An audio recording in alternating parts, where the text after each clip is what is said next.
bà cột chỉ số là kêu nè kêu có đôi chỉ số đấy sa sa nó sa từng óc niết để men cô bầm nón nó không cá sao chỉ một chia kim vi chia nặng thì bầm buồn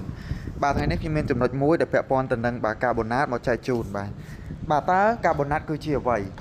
bà trắng pe là cho cái bao tập bông này sập hợp bông cô bà dường cứ dừng khơi thá bà kê xe than địa ông bơ rồi bà xịt carbonate cứ carbonat bà bơ rồi bà xịt carbonate cứ carbonat ta clear nốt miền đây dạng đôi mặt đạch bà đầm bay nhưng ai đăng đặc clear nốt miền đây đôi mặt đạch bán bà trắng dường bà một phần đất mỡ bà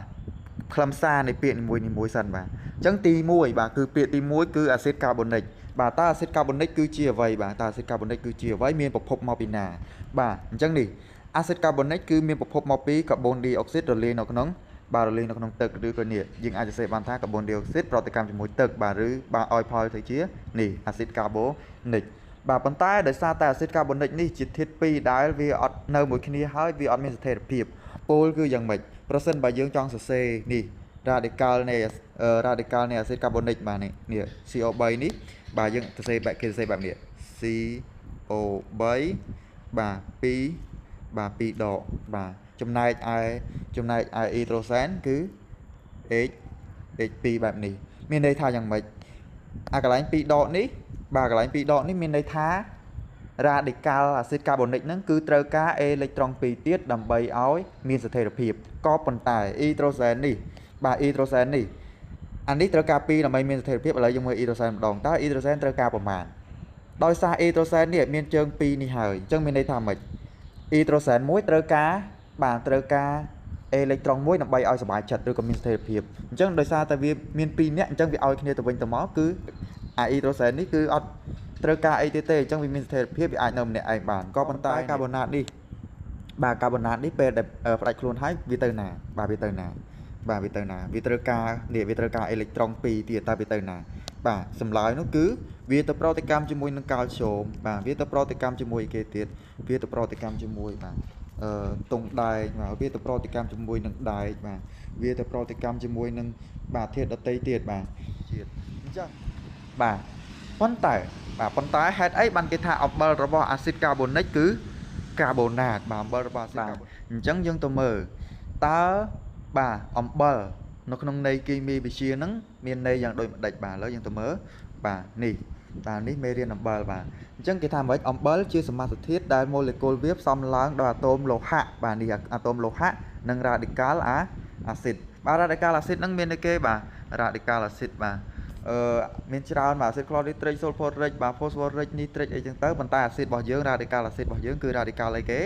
គឺ radical radical អាស៊ីត carbonic នេះបាទ radical អាស៊ីត carbonic នេះ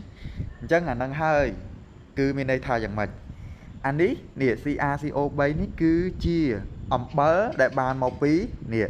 អាស៊ីត carbonic នេះផ្ដាច់ខ្លួនទៅនេះពេលដែលអ៊ីដ្រូសែនផ្ដាច់ខ្លួនចេញពីបាទពេលដែលអ៊ីដ្រូសែនផ្ដាច់ខ្លួនចេញពី radical acid carbonic នេះអញ្ចឹងអា radical នេះវាមកប្រតិកម្មជាមួយនឹងកាល់ស្យូមបាទដែលកាល់ស្យូមនេះគឺជាប្រភេទលោហៈបាទជាប្រភេទលោហៈប្រតិកម្មជាមួយនឹងអីគេ radical acid carbonic គឺបានទៅជាអំបិលបាទបានទៅជាអំបិលអញ្ចឹងហើយទៅគេនិយាយថាអំបិលរបស់ acid carbonic នេះគឺកាបូណាតបាទនេះគេអានវាថាកាល់ស្យូមកាបូបាទកាល់ស្យូមកាបូណាតបាទកាល់ស្យូមកាបូណាតអញ្ចឹងនៅពេលដែលខ្លាយទៅជាអំបិលហើយបានគេអានថាកាបូណាតប៉ុន្តែនៅពេលដែលនៅជាអាស៊ីតគេអានកាបូនិកបាទមួយនិកមួយណាតបាទដោយសារអីគេរបៀបនៃការហៅឈ្មោះអាស៊ីតនិងអំបិលគឺបាទគឺខុសគ្នាបាទឥឡូវយើងមើលវត្តមានកាបូណាតនៅក្នុងធម្មជាតិគឺឧទាហរណ៍បាទកាល់ស្យូមកាបូណាតនេះដែលខ្ញុំនិយាយថានេះradical acid carbonic នេះពេលប្រតិកម្មជាមួយនឹងបាទកាល់ស្យូមទៅគឺវាបានបាទវត្តមានកាបូណាតនៅក្នុងធម្មជាតិនោះគឺកាល់ស្យូមកាបូបាទកាល់ស្យូមកាបូណាតតើកាល់ស្យូមកាបូណាតនោះមានវត្តមាននៅកន្លែងណាខ្លះបាទទី1គឺនៅក្នុងថ្មកំបោរបាទនេះថ្មកំបោរបាទយើងអាចមើលបាននេះបាទអាហ្នឹងជារូបភាពទេបាទហើយបន្តមកទៀតបាទយើងមានសម្បកសុទ្ធបាទឬក៏សម្បកលៀសបាទឬក៏ម្សៅដីសអីផ្សេងបាទហ្នឹងគឺជាប្រភេទនៃកាល់ស្យូមកាបូណាតនៅក្នុងបាទធម្មជាតិបាទអញ្ចឹងតើបាទកាបូណាតគេយកទៅណាបាទអញ្ចឹងអំបិលគេនិយាយថាអំបិលកាបូណាតបាទដុតបំបែកបានឲ្យទៅជាអុកស៊ីតលោហៈនិងអូស្មန်បាទកាបូនឌីអុកស៊ីតបាទអញ្ចឹងយើងមើលអញ្ចឹងយើងមានអីគេបាទដៃកាបូណាតបាទពេលដុតបំបែកទៅបានដាក់ទៅជាអីគេបាទដៃអុកស៊ីតបាទឬបូកអូស្មန်បាទកាបូនបាទយើងមានកាល់ស្យូមកាបូណាតដុតបំបែកទៅបានកាល់ស្យូមអុកស៊ីតបាទ បាទជាមួយនឹងឧស្ម័នកាបូនឌីអុកស៊ីតបាទយើងមានគេបាទតុងដែងកាបូណាតយើងមានសំណកាបូណាតអីផ្សេងផងដែរបាទតើគេនិយាយបាទគេលើកប្រតិកម្មគីមីនៃកាបូណាតឬក៏គេលើកអំពីការដុតបែកនៃអំបិលកាបូណាតហ្នឹងដើម្បីអីនេះអាប្រភេទនៃកាល់ស្យូមកាបូណាតឬក៏ថ្មកំបោរនេះគេនៅពេលដែលគេដុតបំបែកហើយគេបានជាសមាសធាតុបាទកាល់ស្យូមអុកស៊ីតនេះដើម្បីទៅផលិតពាក់ព័ន្ធទៅនឹងគ្រឿងសំណង់អីផ្សេងបាទហើយយើងបន្តទៀតបាទយើងមើលអញ្ចឹងបាទនេះកន្លែងនេះគេថាសមាសធាតុកាបូណាតភាគច្រើនមិនរលាយនៅក្នុងទឹកទេលើកលែងតែកាបូណាតនៃលោហៈអាកាឡាំងនិងអាម៉ាញ៉ូមបាទអាម៉ាញ៉ូមកាបូណាតបាទហើយយើងមើលលក្ខណៈគីមីវាមួយទៀតគឺសមាសធាតុកាបូណាតបាទប្រតិកម្មជាមួយអាស៊ីតបាទឲ្យផលទៅជាសូលីឆុងអំបិលបូកជាមួយនឹងឧស្ម័នកាបូនឌីអុកស៊ីតជាមួយនឹងទឹកបាទឧទាហរណ៍ដូចជាគេបាទឧទាហរណ៍ដូចជាបាទកាល់ស្យូមកាបូណាតបាទប្រតិកម្មជាមួយនឹងអាស៊ីតបាទក្លរីត្រិកបាទយើងមានបាទឲ្យផលជាកាល់ស្យូមក្លរ៉ូនិងបាទនេះបាទកាល់ស្យូមក្លរ៉ូនិងធាតុផ្សេងប៉ុណ្នេះបាទហើយបន្តមកទៀតបាទគេនិយាយអំពីបាទទង្វើកំបោររស់និងកំបោរងាប់បាទកំបោររស់គឺជាអីកំបោរងាប់គឺជាអីបាទអញ្ចឹងយើងមានបាទយើងមានកាល់ស្យូមអុកស៊ីតបាទយើងមានកាល់ស្យូមអុកស៊ីតដែលគេឲ្យវាឈ្មោះវាថាកំបោររស់បាទយើងមានកាល់ស្យូមអ៊ីដ្រូស៊ីតកំបោរងាប់បាទយើងមានកាល់ស្យូមកាបូណាតថ្មកំបោរបាទអញ្ចឹងហេតុអីបានគេនិយាយថាបាទហេតុអីបានគេនិយាយថាគេបាទកាល់ស្យូមអុកស៊ីតគឺជាកំបោររស់បាទគឺដោយសារតែវាអត់ទាន់លងទឹកបាទនៅពេលដែលវាលងទឹកទៅគឺវាទទួលបាននេះកាល់ស្យូមអ៊ីដ្រូស៊ីតបាទវាទទួលបានកាល់ស្យូមអ៊ីដ្រូស៊ីតដែលគេឲ្យឈ្មោះវាថាកំបោរងាប់បាទអញ្ចឹងដើម្បីទង្វើកំបោររស់គេយកថ្មកំបោរកាល់ស្យូមកាបូណាតទៅដុតនៅសីតុណ្ហភាពខ្ពស់បំបែកទៅជាកាល់ស្យូមអុកស៊ីតបាទដែលគេឲ្យឈ្មោះថាកំបោររស់ហ្នឹងនិងឧស្ម័នកាបូនឌីអុកស៊ីតបាទនិងឧស្ម័នកាបូនឌីអុកស៊ីតឥឡូវយើងមើលសមីការតាំងប្រតិកម្មរបស់គេបាទនេះកាល់ស្យូមកាបូណាតបាទដុតបំបែកទៅបានកាល់ស្យូមអុកស៊ីតបូកជាមួយនឹងបាទឧស្ម័នកាបូនឌីអុកស៊ីតបាទអានេះវិធីទង្វើកំបោររស់បាទឥឡូវយើងមកមើលវិធីទង្វើកំបោរងាប់វិញបាទគេយកកាល់ស្យូមអុកស៊ីតបាទឬក៏កំបោររស់របស់យើងប្រតិកម្មជាមួយនឹងទឹកបាទមានន័យថាវាលងទឹកទៅវាបានទៅជាគេបាទបានទៅជាកាល់ស្យូមបាទអ៊ីដ្រូស៊ីតបាទកាល់ស្យូមអ៊ីដ្រូស៊ីតគេសរសេរសមីការតាមប្រតិកម្មមកបាទយើងមាននេះបាទនេះអានេះកាល់ស្យូមអ៊ីដ្រូស៊ីតបាទអញ្ចឹងយើងបាទឥឡូវយើងបន្តកន្លែង example មួយនេះមានន័យថាម៉េចទៅបាទកន្លែងបន្ត example មួយនេះគឺយើងបន្តកន្លែងទៅនេះកន្លែងសមាសធាតុកាបូណាតនិងអាស៊ីតនេះអញ្ចឹងយើងបន្តពីកន្លែងទៅនេះបាទឥឡូវយើងមើលបន្តទៀតបាទយើងមើលបន្តទៀតមិញយើងបាននិយាយអំពីទង្វើកំបោររស់និងកំបោរងាប់នឹងហើយបាទឥឡូវយើងបន្តមកទៀតបាទយើងនិយាយអំពីបន្តកន្លែងឧទាហរណ៍នឹងទៀតបាទអញ្ចឹងយើងមានបាទតុងដែងកាបូណាតបាទប្រតិកម្មជាមួយនឹងអាស៊ីតក្លរីត្រិកបាទបានតុងដែងក្លរ៉ូនិងឧស្ម័នកាបូនឌីអុកស៊ីតអីចឹងទៅបាទហើយយើងមានដែកកាបូណាតបាទប្រតិកម្មជាមួយនឹងអាស៊ីតបាទសូលផូរិកបាទឲ្យផលទៅជាដៃសូលផាតបូកជាមួយនឹងបាទកាបូនឌីអុកស៊ីតនិងទឹកដដែលបាទអញ្ចឹងគេថាកំបោររស់និងកំបោរងាប់នេះគេប្រើដើម្បីដាក់លើដីដែលមានជាតិបាទដែលមានជាតិអាស៊ីតបាទឬក៏គេធ្វើជាជីបាទហើយចំពោះបាទនេះបាទកាល់ស្យូមអុកស៊ីតនេះបាទកាល់ស្យូមអុកស៊ីតហ្នឹងគេប្រើដើម្បីបាទធ្វើជាគ្រឿងបាទដូចជាប្រភេទនៃស៊ីម៉ង់ហើយផ្សេងបាទឥឡូវយើងចូលទៅលើលំហាត់របស់យើងបាទលំហាត់របស់យើងគេនិយាយថាកាល់ស្យូមកាបូណាតបាទត្រូវបានគេដុតកម្ដៅខ្លាំងបាទត្រូវបានគេដុតកម្ដៅខ្លាំងបាទ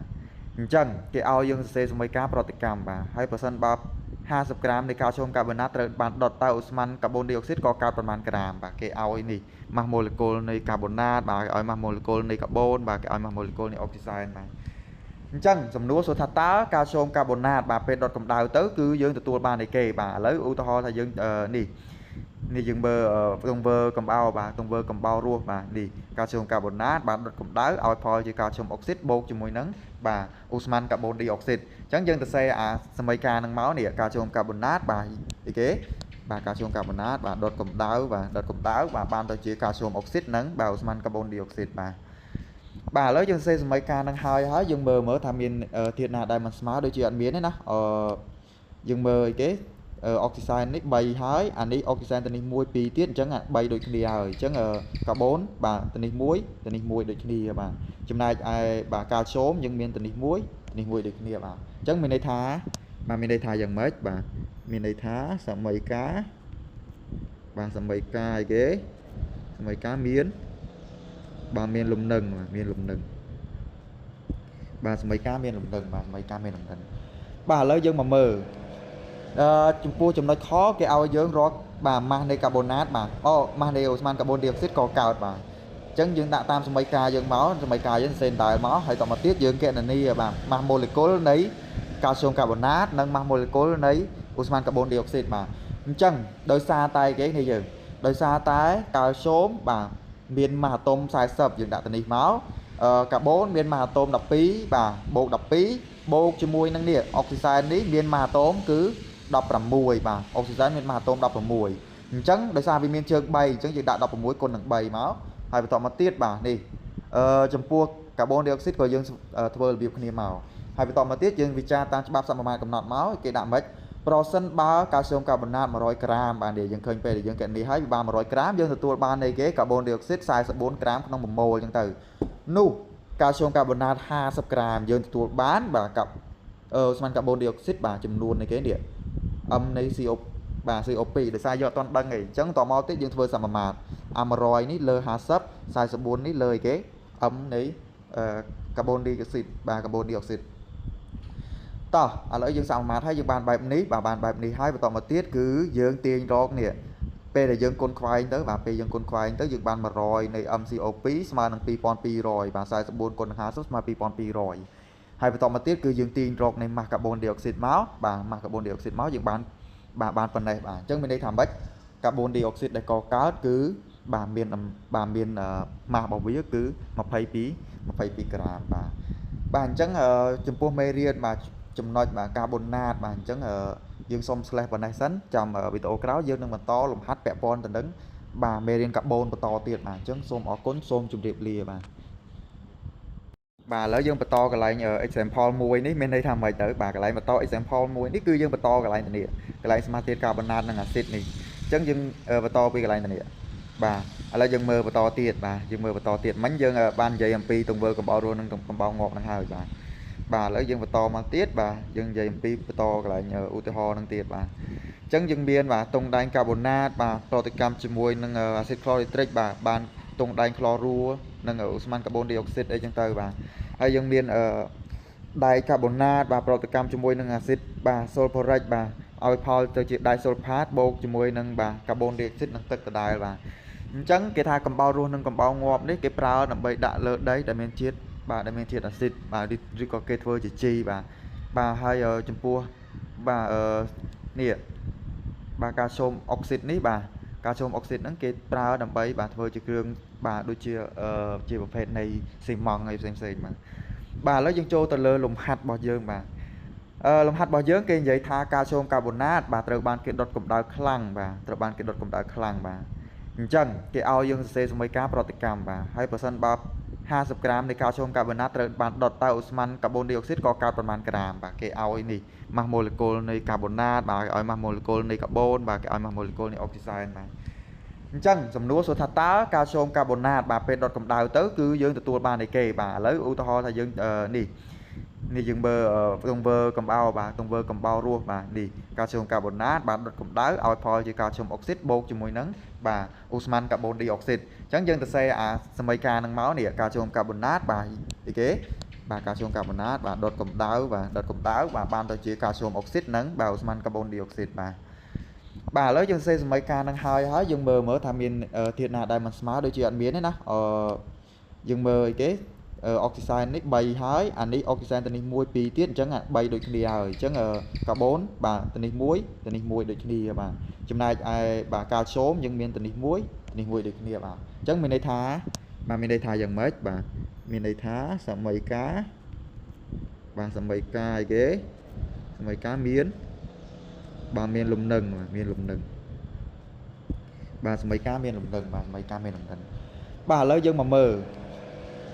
ចំពោះចំណុចខគេឲ្យយើងរកបាទម៉ាស់នៃកាបូណាតបាទម៉ាស់នៃអូស្មានកាបូនឌីអុកស៊ីតក៏កើតបាទអញ្ចឹងយើងដាក់តាមសមីការយើងមកសមីការយើងសេនដែលមកហើយតមកទៀតយើងកណនីបាទម៉ាស់ម៉ូលេគុលនៃកាល់ស្យូមកាបូណាតនិងម៉ាស់ម៉ូលេគុលនៃអូស្មានកាបូនឌីអុកស៊ីតបាទអញ្ចឹងដោយសារតែគេនេះយើងដោយសារតែកាល់ស្យូមបាទមានម៉ាស់អាតូម40យើងដាក់ទៅនេះមកកាបូនមានម៉ាស់អាតូម12បាទបូក12បូកជាមួយនឹងនេះអុកស៊ីសែននេះមានម៉ាស់អាតូមគឺ16បាទអុកស៊ីសែនមានម៉ាស់អាតូម16អញ្ចឹងដោយសារវាមានជើង3អញ្ចឹងយើងដាក់16គុណនឹង3មកហើយបន្តមកទៀតបាទនេះចំពោះកាបូនឌីអុកស៊ីតក៏យើងធ្វើរបៀបគ្នាមក ហើយបន្តមកទៀតយើងវិចារតាមច្បាប់សមាមាត្រកំណត់មកគេដាក់មិនប្រសិនបើកាល់ស្យូមកាបូណាត100ក្រាមបាទនេះយើងឃើញពេលដែលយើងកណនីហើយវាបាន100ក្រាមយើងទទួលបាននៃគេកាបូនឌីអុកស៊ីត44ក្រាមក្នុង1ម៉ូលអញ្ចឹងទៅនោះកាល់ស្យូមកាបូណាត50ក្រាមយើងទទួលបានបាទកាប់ស្មានកាបូនឌីអុកស៊ីតបាទចំនួននៃគេនេះនៃ CO បាទ CO2 ដោយសារយកអត់ទាន់ដឹងអីអញ្ចឹងតមកទៀតយើងធ្វើសមាមាត្រអា100នេះលើ50 44នេះលើគេនៃកាបូនឌីអុកស៊ីតបាទកាបូនឌីអុកស៊ីតតោះឥឡូវយើងសមាមាត្រហើយយើងបានបែបនេះបាទបានបែបនេះហើយបន្តមកទៀតគឺយើងទាញរកនេះពេលដែលយើងគុណខ្វែងទៅបាទពេលយើងគុណខ្វែងទៅយើងបាន100នៃ MCO2 ស្មើនឹង2200បាទ44គុណនឹង50ស្មើ2200ហើយបន្តមកទៀតគឺយើងទាញរកនៃម៉ាស់កាបូនឌីអុកស៊ីតមកបាទម៉ាស់កាបូនឌីអុកស៊ីតមកយើងបានប៉ុណ្ណេះបាទអញ្ចឹងមានន័យថាម៉េចកាបូនឌីអុកស៊ីតដែលកកើតគឺបាទមានម៉ាស់របស់វាគឺ22ក្រាមបាទអញ្ចឹងចំពោះមេរៀនបាទចំណុចបាទកាបូណាតបាទអញ្ចឹងយើងសុំស្លេះប៉ុណ្ណេះសិនចាំវីដេអូក្រោយយើងនឹងបន្តលំហាត់ពាក់ព័ន្ធទៅនឹងបាទមេរៀនកាបូនបន្តទៀតបាទអញ្ចឹងសូមអរគុណសូមជម្រាបលាបាទ